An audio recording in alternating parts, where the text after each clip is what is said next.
Dan Markel, de 41 anos, amado por colegas, alunos e amigos em todo o mundo, foi baleado no rosto dentro do próprio carro, na entrada de sua garagem, em plena luz do dia. A polícia chega a uma cena de carnificina sem nenhuma pista sólida, nenhum suspeito e um único fio para puxar: um Toyota Prius prateado saindo em alta velocidade.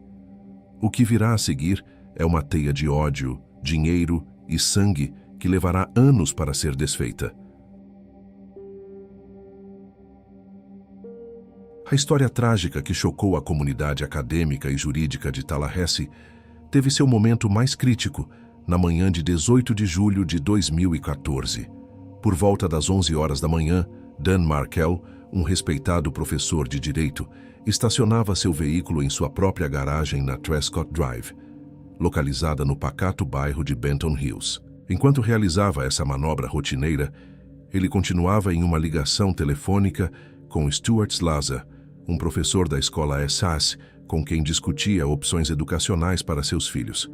O clima de normalidade foi subitamente interrompido quando Dan proferiu suas últimas palavras compreensíveis, alertando o amigo do outro lado da linha sobre a presença de pessoas desconhecidas e inesperadas em sua entrada de garagem.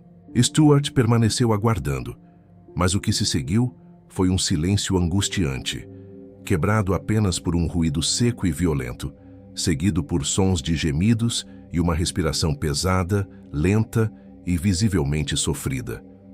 Preocupado com a possibilidade de um problema de saúde súbito, como um infarto, Stuart tentou chamar por Dan repetidamente, mas não obteve nenhuma resposta. Enquanto Stuart tentava contato telefônico sem sucesso, a violência real era testemunhada de forma indireta por um vizinho chamado Jim.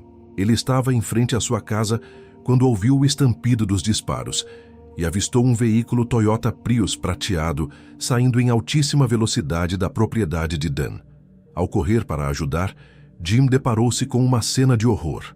Dan Markel ainda estava sentado no banco do motorista de seu carro, mas o vidro lateral estava completamente estilhaçado e o interior do automóvel estava coberto de sangue. Dan havia sido atingido por 2 disparos realizados a queima-roupa através da janela. Um dos projéteis perfurou sua testa e o outro atingiu sua bochecha esquerda, com uma das balas alojando-se profundamente em seu cérebro, provocando uma hemorragia interna devastadora. Às 11 horas, Jim conseguiu contatar o serviço de emergência 911 em uma ligação que se estendeu por quase 15 minutos, enquanto ele tentava desesperadamente monitorar o estado da vítima, que ainda apresentava sinais vitais, mas era incapaz de emitir qualquer palavra. Infelizmente, uma falha na comunicação do despacho de emergência fez com que a gravidade extrema do ferimento à bala não fosse transmitida corretamente para a equipe de socorro. Devido a esse erro, a ambulância levou 19 minutos para chegar ao local, um tempo de resposta que muitos consideram ter sido fatal diante da urgência do caso. Dan foi levado às pressas para o hospital, onde as equipes médicas realizaram uma avaliação detalhada de seus ferimentos cerebrais. A conclusão dos doutores foi desoladora, indicando que ele possuía 0% de chance de sobrevivência devido à extensão dos danos causados pelos projéteis. Após lutar pela vida em terapia intensiva por 14 horas, Dan Markel foi oficialmente declarado morto às 2 horas da madrugada do dia 19 de julho de 2014. Ele encerrou sua trajetória de vida aos 41 anos, deixando uma lacuna imensa em sua família e na profissão que tanto amava. A trajetória de Dan Markel começou em 9 de outubro de 1972, em Montreal, no Canadá. Criado em Toronto por seus pais, Ruth e Phil Markel, ele cresceu em um ambiente judaico conservador, ao lado de sua irmã Shelley. Desde a infância, Dan destacava-se por ser uma criança de energia inesgotável e com um intelecto que chamava a atenção de todos. No 3º ano da escola primária, ele realizou um teste de aptidão que mediu sua capacidade de aprendizado e obteve a pontuação mais elevada que a instituição já havia registrado em toda a sua história. Essa inteligência brilhante guiou sua formação acadêmica de excelência, levando-o a cursar política e filosofia na prestigiada Universidade de Harvard. Ele expandiu seus horizontes com estudos de pós-graduação na Universidade Hebraica de Jerusalém e obteve um mestrado em teoria política pela Universidade de Cambridge, na Inglaterra. Sua formação jurídica foi consolidada novamente em Harvard, onde ele obteve seu doutorado em Direito no ano de 2001. Após atuar como assistente de um juiz federal e trabalhar em um importante escritório de advocacia em Washington, Dan encontrou sua verdadeira vocação na vida acadêmica. Em 2005, ele aceitou um cargo de professor na Faculdade de Direito da Florida State University, mudando-se para Tallahassee. Naquele mesmo ano, ele cofundou o Profs Blog, uma plataforma digital que se tornou referência para profissionais e estudantes de direito em todo o país. Como professor e escritor, Dan dedicou-se a temas profundos como a reforma do sistema de sentenças, as críticas ao uso da humilhação pública como punição e os complexos laços entre o sistema de justiça e as relações familiares. Além disso, ele era um fervoroso defensor da abolição da pena de morte, mantendo posições éticas muito sólidas sobre o valor da vida humana. Seu pai, Phil, recorda com emoção que, apesar de todos os sucessos profissionais, o maior orgulho de Dan era a sua dedicação absoluta como pai, demonstrando um amor especial e único por seus filhos. A vida pessoal de Dan parecia estar completa quando ele conheceu Wendy Adelson em 2003, através do site de relacionamentos JDate. O relacionamento progrediu rapidamente, resultando em um noivado em menos de um ano e no casamento realizado em 26 de fevereiro de 2006. Wendy também era advogada e vinha de uma família rica e influente do sul da Flórida, liderada por Donna e Harvey Adelson. A família operava o Adelson Institute, um centro odontológico de prestígio, onde o irmão de Wendy, Charlie Adelson, trabalhava como dentista e sua mãe, Donna, ajudava na gestão administrativa. Dan e Wendy tiveram 2 filhos, Benjamin, nascido em 2009, e Lincoln, que chegou em 2010. Dan era um pai extremamente presente, que gostava de tomar café da manhã com as crianças na creche e decorava sua sala de estar com as pinturas e desenhos feitos pelos meninos. No entanto, a felicidade conjugal acabou em 2012, quando Wendy pediu o divórcio de forma inesperada. A separação foi finalizada em julho de 2013 com uma guarda compartilhada de 50-50, mas o início do processo foi marcado por um trauma profundo para Dan.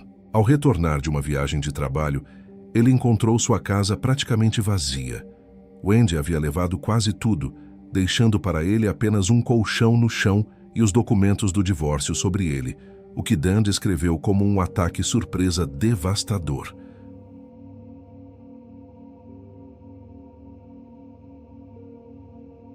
Com a confirmação do óbito, os investigadores de Tallahassee iniciaram um trabalho minucioso para identificar os responsáveis pelo crime premeditado.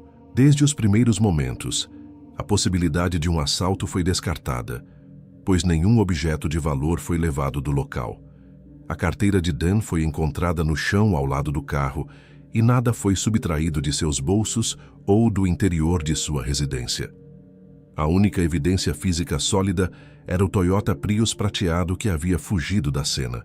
A polícia explorou diversas linhas de investigação, buscando possíveis inimigos entre alunos descontentes ou leitores do blog que pudessem ter objeções extremas às opiniões de Dan, mas nenhuma dessas pistas se mostrou frutífera. Todos os depoimentos reforçavam a imagem de Dan como um homem pacífico e um professor admirado, sem inimigos óbvios no ambiente profissional.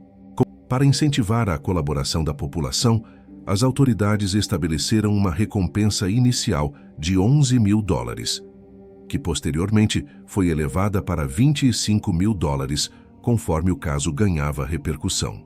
Além do valor oficial, um doador anônimo somou mais $100 mil à recompensa por informações que ajudassem a solucionar o que a polícia já classificava como um assassinato meticulosamente planejado e executado. Apesar dos esforços, o caso entrou em um período de estagnação frustrante por 12 meses. Somente no primeiro aniversário do crime, em julho de 2015, é que a polícia decidiu liberar as imagens do Prius prateado para o público, uma decisão que foi alvo de críticas por ter demorado tempo demais, permitindo que o veículo fosse possivelmente descartado pelos criminosos. O rastro parecia ter esfriado completamente, e por quase 2 anos, a justiça para Dan Markel pareceu algo distante e improvável.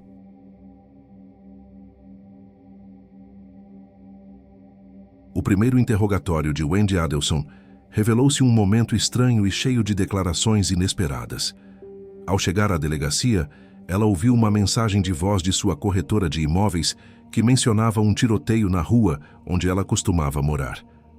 Quando os detetives confirmaram que Dan era a vítima e que seu estado era crítico, ela demonstrou estar em choque e chorou copiosamente. Durante a conversa, Wendy afirmou que havia passado a manhã realizando tarefas comuns e que só saiu de casa por volta do meio-dia. Ela mencionou ter tentado passar pela Trescott Drive, mas encontrou o acesso bloqueado pela polícia. Em um momento do interrogatório, ao ser questionada se Dan tinha dívidas, ela respondeu que, na verdade, ele é quem devia dinheiro a ela, mas imediatamente acrescentou que ela não era a responsável pelo ataque. O que mais chamou a atenção dos policiais foram as declarações espontâneas de Wendy sobre seus próprios familiares. Ela admitiu abertamente que seus pais nutriam um ódio profundo por Dan e sugeriu que alguém poderia ter planejado o crime, pensando que isso seria um benefício para ela. De forma voluntária, ela relatou que seu irmão Charlie Adelson costumava fazer comentários sobre contratar um matador de aluguel para resolver os problemas com Dan, mas que ele teria desistido da ideia por considerar o custo muito alto, optando por comprar uma televisão como presente de divórcio para ela. Wendy também tentou focar a atenção dos investigadores em seu ex-namorado, Jeffrey Lackas, alegando que ele tinha motivos para odiar Dan e que já havia feito ameaças físicas contra ele no passado. Após o crime, a família Adelson compareceu ao memorial de Dan em 20 de julho, onde Harvey e Donna prometeram aos detetives que cooperariam plenamente com as investigações antes de retornarem para sua casa no sul da Flórida. Contudo, essa promessa foi quebrada no dia seguinte. Quando a polícia tentou agendar as entrevistas, Wendy redirecionou os contatos para seu advogado e informou que todos os familiares já haviam deixado a cidade. Esse interrogatório inicial acabou sendo a única vez em que a família Adelson falou voluntariamente com as autoridades sobre o caso. A investigação sobre o assassinato de Dan Markel entrou em uma fase de alta complexidade tecnológica em setembro de 2014, quando os detetives conseguiram mapear os passos finais da vítima através de trilhas digitais e imagens capturadas por câmeras de segurança. Os investigadores localizaram gravações fundamentais ao longo das rotas percorridas por Dan naquela manhã, incluindo a escola dos filhos, a academia Premier Health and Fitness e as proximidades de sua residência. As imagens revelaram a presença constante de um Toyota Prius de cor clara, equipado com um transponder SunPass colado na janela traseira, circulando pelo estacionamento da academia durante todo o período de 90 minutos em que Dan realizava seus exercícios. O veículo não estava apenas parado. As câmeras registraram o carro mudando de vaga diversas vezes, em um comportamento claro de vigilância e monitoramento dos movimentos do professor. Testemunhas oculares e outras câmeras de vigilância confirmaram que esse mesmo automóvel seguiu o carro de Dan logo após ele deixar a academia em direção à sua casa. Com o número de identificação do transponder SunPass em mãos, os agentes rastrearam o dispositivo até uma empresa de locação de veículos sediada em Miami. Ao analisarem os contratos da empresa, descobriram que 2 homens chamados Luiz Rivera, de 33 anos, e Sigfredo Garcia, de 34 anos, haviam alugado aquele exato Toyota Prius para o período entre 15 e 21 de julho de 2014. A tecnologia de posicionamento global instalada no veículo forneceu um roteiro detalhado do crime, mostrando que o carro partiu de Miami rumo a Tallahassee no dia 16 de julho, circulou pelo bairro de Benton Hills, onde a vítima morava, e retornou para o sul da Flórida na tarde do dia 18 de julho, poucas horas após os disparos fatais. Os registros de telefonia móvel serviram como prova complementar, demonstrando que Sigfredo Garcia desligou seu aparelho celular às 9 horas e 58 minutos da manhã do dia do crime, mantendo-o inativo durante toda a execução e reativando-o apenas às 12 horas e 29 minutos. Apenas um minuto depois, às 12 horas e 30 minutos, os dados de localização indicaram que ele já estava na cidade de Lake City, a cerca de 100 minutos de distância do local do crime, momento em que realizou uma ligação imediata para uma mulher chamada Catherine Magbanua. A ficha criminal dos ocupantes do carro revelou perfis perigosos. Sigfredo Garcia possuía um histórico de 22 prisões por crimes como roubo, porte ilegal de armas e envolvimento com entorpecentes, enquanto Luiz Rivera era identificado como uma liderança da gangue Latin Kings, em Miami. Apesar do histórico violento, nenhum dos dois homens possuía qualquer ligação direta ou motivo pessoal para atacar Dan Markel, o que reforçou a tese de um crime de encomenda. A conexão necessária surgiu nos registros do próprio veículo alugado. No dia 15 de julho, logo após retirarem o carro na locadora, Garcia e Rivera dirigiram-se primeiramente à residência de Catherine Magbanua. Catherine, conhecida como Katie, possuía um vínculo profundo com ambos os lados da história.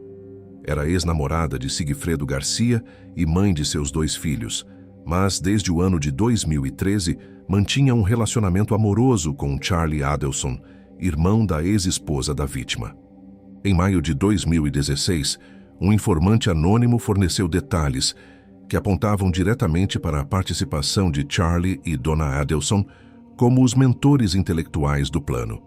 A partir desse dado, a polícia realizou uma devassa nos registros financeiros de Catherine Magbanua, descobrindo que nos meses subsequentes ao homicídio, ela realizou depósitos que totalizavam $56 mil em dinheiro vivo em sua conta bancária. Esse montante era desproporcional à sua renda habitual e superava tudo o que ela havia depositado em anos anteriores. Além disso, o consultório odontológico da família, o Adelson Institute, emitia cheques quinzenais no valor exato de $47,58 para Catherine. Esses cheques eram assinados manualmente por Donna Adelson e continuaram a ser pagos até abril de 2016, embora os investigadores jamais tenham encontrado evidências de que Catherine realmente trabalhasse na clínica.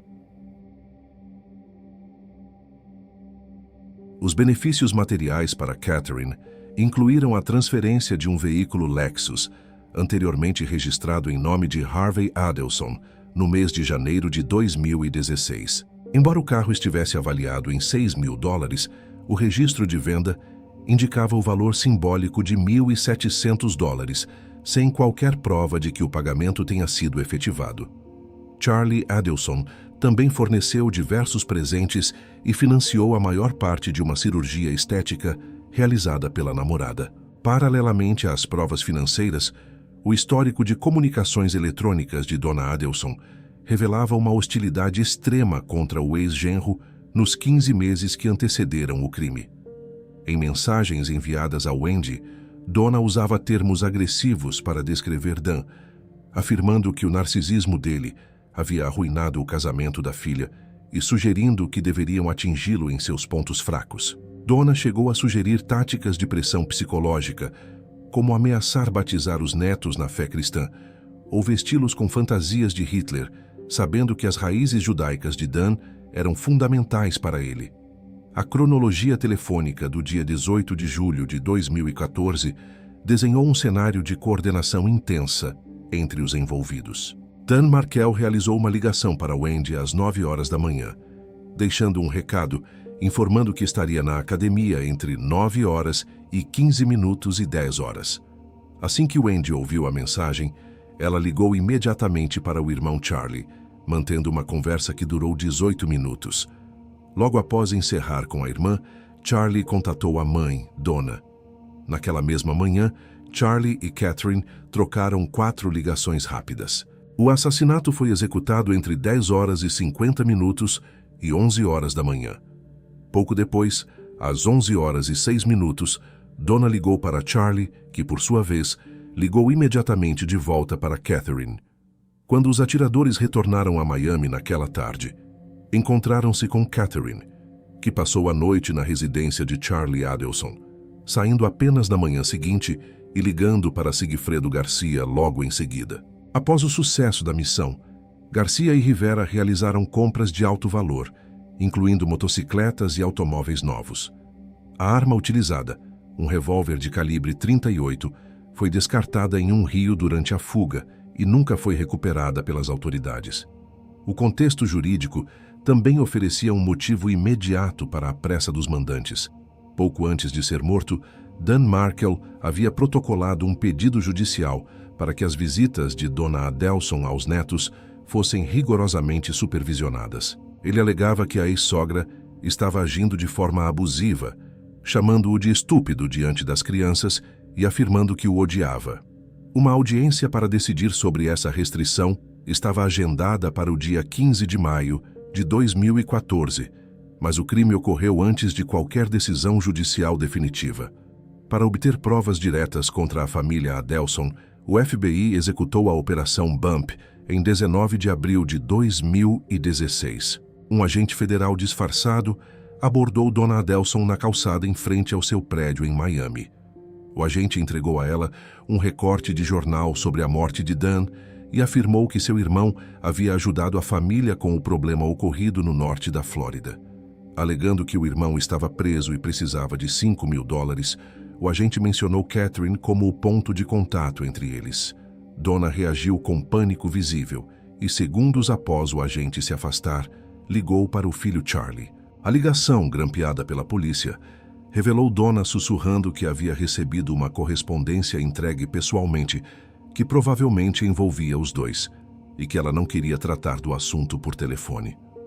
No dia seguinte à abordagem, Charlie encontrou-se com Catherine no restaurante Dolce Vita, em uma reunião monitorada por áudio pelas autoridades. Devido ao ruído ambiente, a gravação precisou de tratamento técnico para ser compreendida, revelando Charlie dizendo que, se a polícia tivesse provas reais, eles já estariam no aeroporto fugindo. Charlie demonstrou agressividade, sugerindo que Catherine deveria encontrar e silenciar o suposto extorsionário, afirmando que se ela não pudesse fazer o serviço, ele mesmo providenciaria outra pessoa.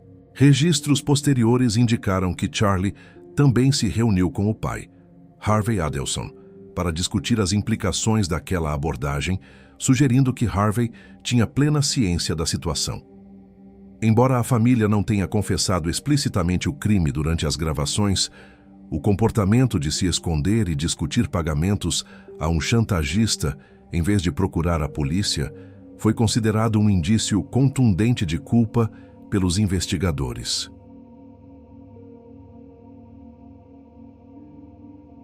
As prisões começaram em 25 de maio de 2016, quando Sigfredo Garcia foi detido e formalmente acusado de assassinato em primeiro grau. Em julho daquele mesmo ano, um grande júri do Condado de León indiciou Luiz Rivera, que já estava preso por outros crimes.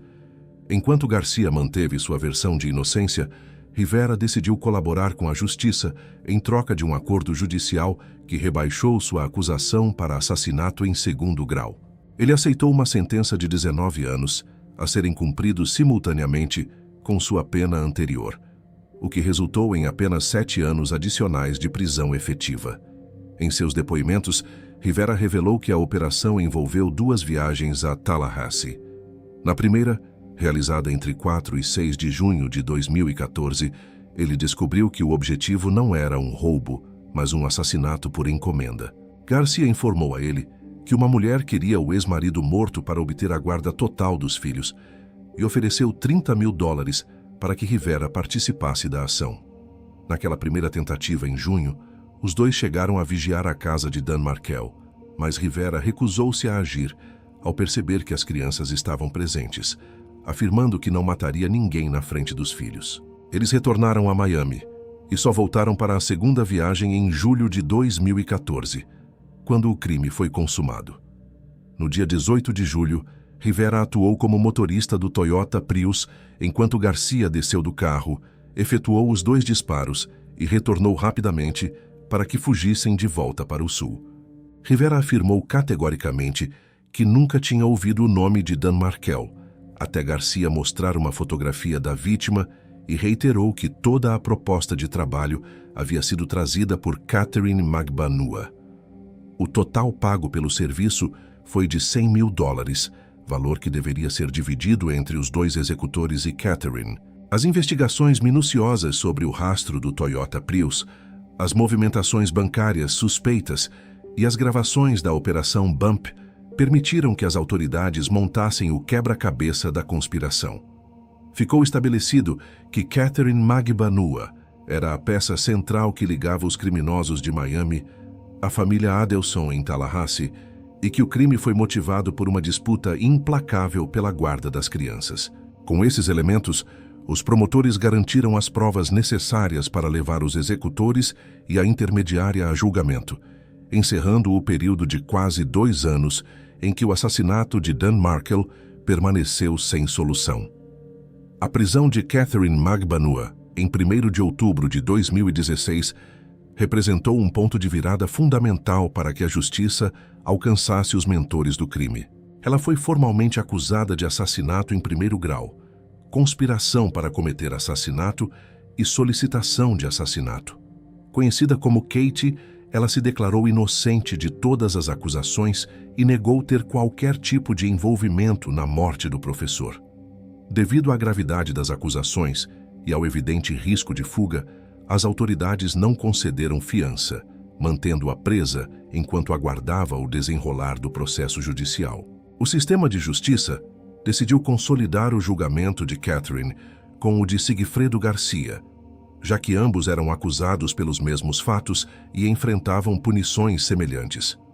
O primeiro julgamento conjunto de Sigfredo Garcia e Catherine Magbanua teve início em 23 de setembro de 2019 e estendeu-se até o dia 11 de outubro daquele mesmo ano. A acusação apresentou Luiz Rivera como sua testemunha principal, que detalhou as viagens feitas de Miami a Tallahassee para vigiar e matar Dan Markel. Rivera confirmou que o pagamento acordado pela participação dos 2 executores e de Catherine foi de $100 mil, dos quais ele recebeu uma parte de $30 mil. Ele também reforçou o papel de Katie como a intermediária que trouxe o trabalho para o grupo. Outro depoimento impactante foi o do promotor e ex-namorado de Wendy, Jeffrey Lacasse, que revelou uma conversa confidencial ocorrida em 13 de julho de 2014. Segundo Lacasse, Wendy confessou que seu irmão Charlie estava explorando todas as opções para resolver o problema dela com Dan e que ele havia solicitado cotações de matadores de aluguel que variavam entre $15 mil e $50 mil. Em sua defesa, Sigfredo Garcia alegou que não foi o autor dos disparos e tentou culpar seu cúmplice, Luiz Rivera, pelo tiro fatal. No entanto, o júri não aceitou essa versão dos fatos e declarou Garcia culpado de assassinato em 1º grau. Ele foi condenado à prisão perpétua sem possibilidade de liberdade condicional, além de uma pena adicional de 30 anos por conspiração. No caso de Catherine Magbanua, o desfecho foi diferente, pois os jurados não conseguiram chegar a uma decisão unânime, resultando em um julgamento nulo e na necessidade de um novo processo judicial. Durante essas audiências, Wendy Adelson prestou depoimento e continuou a sustentar que as falas de seu irmão sobre contratar assassinos eram apenas piadas de mau gosto, tentando desqualificar o caráter criminoso das evidências. A prisão de Charlie Adelson ocorreu finalmente em 21 de abril de 2022, em sua residência em Miami. Ele foi acusado de assassinato em 1º grau, conspiração e solicitação para cometer o crime. Com base nas gravações da Operação Bump e nos áudios processados do encontro no restaurante Dolce Vita, Charlie não teve direito à fiança e alegou em sua defesa que os pagamentos feitos a Catherine e aos atiradores não eram por um serviço contratado, mas sim o resultado de uma suposta extorsão. Ele argumentou que o grupo teria matado Dan por iniciativa própria para depois chantagear a família Adelson. Mas essa teoria foi rejeitada pelo júri. Em 16 de maio de 2022, começou o segundo julgamento de Catherine Magbanua. Desta vez, ela subiu ao banco das testemunhas para se defender pessoalmente, mantendo a afirmação de que era inocente e que não tinha envolvimento no complô. No entanto, em 27 de maio de 2022, após 11 dias de julgamento, ela foi condenada por todas as acusações. A sentença de Catherine foi de prisão perpétua sem condicional pelo assassinato, acrescida de 60 anos pelas acusações de solicitação e conspiração. Um ponto de destaque nesse período foi a mudança no depoimento de Wendy Adelson. Pela primeira vez diante de um juiz, ela admitiu que dirigiu pela Trescott Drive no dia do assassinato e viu a fita da cena do crime, algo que ela havia negado categoricamente no primeiro julgamento. A defesa de Charlie tentou implicar Wendy diretamente no esquema, nomeando-a como uma co-conspiradora, mas ela negou qualquer participação no planejamento da morte do ex-marido. O julgamento de Charlie Adelson teve início em 23 de outubro de 2023 e trouxe novas revelações sobre a logística do pagamento do crime. Luiz Rivera testemunhou novamente e explicou que recebia o dinheiro em maços compostos por notas de $100 que estavam grampeadas no canto superior. Esse detalhe foi confirmado por uma ex-namorada de Charlie, chamada June, que relatou ter visto Charlie guardando dinheiro exatamente dessa maneira incomum em seu apartamento. Após sua própria condenação, Catherine Magbanua mudou completamente sua postura e decidiu testemunhar contra Charlie. Ela admitiu seu envolvimento e confirmou que foi Charlie quem a recrutou para encontrar pessoas capazes de executar o assassinato de Dan Markel para ajudar sua irmã Wendy. Jeffrey Lacasse também voltou ao tribunal e revelou um detalhe cronológico crucial. Wendy havia cancelado uma viagem que fariam juntos na semana de 4 de junho de 2014. Ela justificou o cancelamento dizendo que precisava obrigatoriamente estar em casa no dia 18 de julho, data exata em que o crime acabou ocorrendo. June também descreveu o comportamento de Charlie e Donna durante o período da investigação, relatando que Charlie estava extremamente nervoso e agitado e que Donna chegou a dizer que se sentia assombrada pelo espírito de Dan Markel. Em 6 de novembro de 2023, Charlie Adelson foi condenado por assassinato em primeiro grau, conspiração e solicitação. Ele recebeu a sentença de prisão perpétua pelo assassinato e mais 60 anos pelas outras duas acusações, a serem cumpridas de forma consecutiva. No dia da condenação, Donna Adelson ligou para o filho na prisão e, sem saber que a chamada estava sendo gravada, revelou que ela e o marido Harvey possuíam um pacto de suicídio. Ela mencionou que estavam pesquisando países que não possuem tratado de extradição com os Estados Unidos, citando especificamente o Vietnã, a Coreia e a China, e afirmou que a prioridade da família naquele momento deveria ser proteger Wendy. A tentativa de fuga da matriarca ocorreu em 7 de novembro de 2023, apenas um dia após o veredicto de Charlie. Donna e Harvey compraram passagens apenas de ida para o Vietnã, com o voo programado para o dia 13 de novembro. No entanto, ao chegarem ao aeroporto internacional de Miami para o embarque, Donna foi detida pelos agentes federais. Imagens de câmeras corporais registraram o momento em que ela foi algemada e protestou, afirmando que a prisão era um erro. O juiz negou qualquer possibilidade de fiança, apontando que a tentativa de deixar o país com uma passagem de ida comprovava o risco de fuga e a intenção de evadir a justiça. Donna Adelson, aos 73 anos, foi acusada de ser a financiadora e a coordenadora principal de toda a conspiração para matar Dan Markel. Durante o período em que esteve na cadeia, novas provas surgiram através de informantes de dentro da prisão. Uma dessas informantes relatou que Donna confessou ter mandado matar Dan para garantir que seus netos permanecessem com a família, mas alegou que o plano não deveria ter chegado a um desfecho tão violento. Outra descoberta importante foi um caderno escrito à mão por Donna, que continha um roteiro falso de depoimento para ser estudado por outras presas, com o objetivo de incriminar Catherine Magbanua e livrar a família Adelson das acusações. Um analista forense confirmou que a caligrafia naquele caderno pertencia de fato a Dona Adelson. As autoridades também autorizaram escutas telefônicas no celular de Harvey Adelson, que revelaram que Dona utilizava as ligações protegidas pelo sigilo de advogado para transmitir instruções externas ao marido. Os registros de áudio captaram conversas sobre planos para prejudicar testemunhas do caso, incluindo o próprio filho Robert Adelson e a mãe de uma das informantes da prisão. No julgamento de Dona, ocorrido em agosto de 2025, Robert Adelson testemunhou pela primeira vez contra sua própria família. Ele descreveu Dona como uma pessoa controladora e relatou que, após a primeira prisão no caso, ela se recusou a discutir o assunto, afirmando friamente que não sabia de nada e que o tema não lhe dizia respeito. Robert também revelou que a mãe o desencorajou de cooperar com a polícia e que ela demonstrou conhecer detalhes da morte de Dan que seriam impossíveis para alguém que não estivesse envolvido no crime.